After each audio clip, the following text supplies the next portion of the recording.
আপনার মনোযোগ দিয়ে শুনতেছেন তো?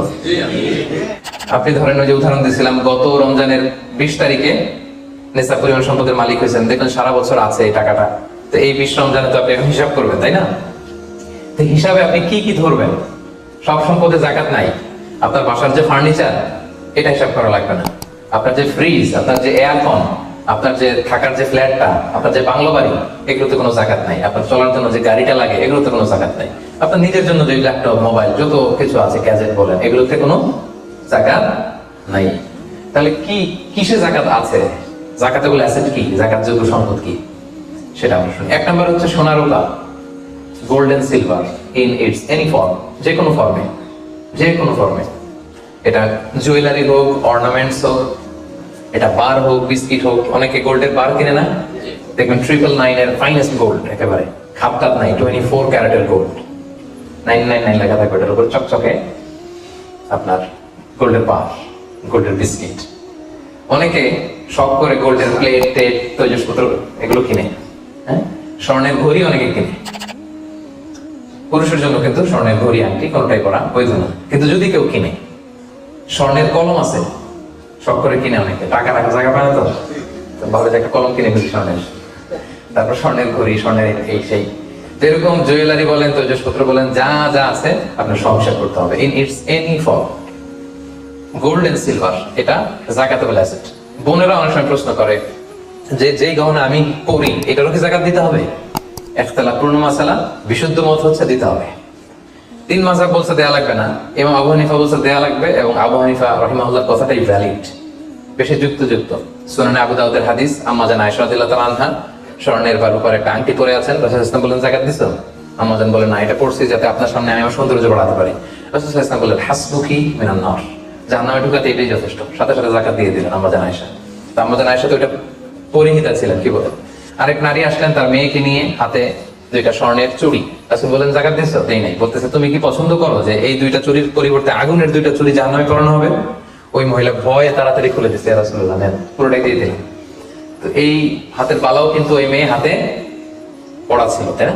এতে করে বোঝা যায় যে জুয়েলারি আমার বোনেরা আপনারা ইউজ করেন, সেটারও জাকাত দিতে হবে, সেটারও জাকাত দিতে হবে।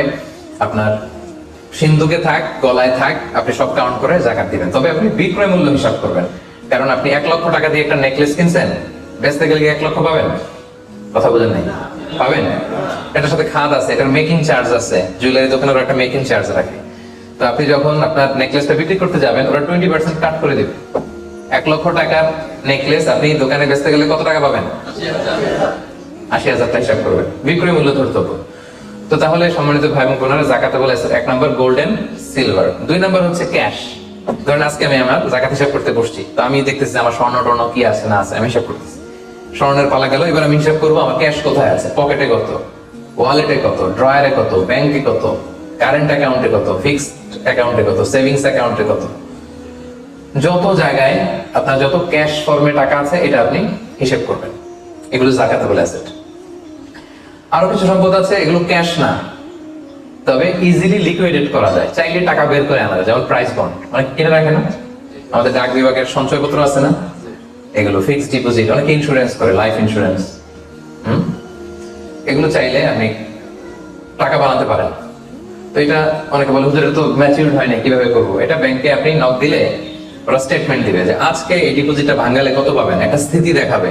এটা আজকের স্টেটমেন্ট, ওই স্টেটমেন্ট আপনি বের করে নিয়ে আসবেন যে আজকে 20 রমজানে যদি আমি এটা ভাঙাই তো আমি পাবো এত, তাহলে এটার মালিক আপনি, এটা আপনি যোগ দিবেন। তাহলে বুঝতে পারছেন এটা? এগুলো জাকাতেবল অ্যাসেট।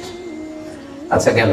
এরপরে ব্যবসার সম্পদ, উরুদ উত্তেজারা, যত ব্যবসার সম্পদ আছে এটা কিন্তু আপনি জাকাতে হিসাব করবেন। উদাহরণ দিই, একজন বিস্কিট ফ্যাক্টরির মালিক, উনি বিস্কিট বিক্রি করে। তো আজকে আমি যে জাকাতে হিসাব করতে বসছি, আমি আমার কোম্পানিতে ফোন দিয়ে আজকে কত carton biscuit ready to sell, কত কার্টুন, ধরেন 50,000 পিস, তো এটার দাম কত, বিক্রয় মূল্য আমি যোগ দেবো।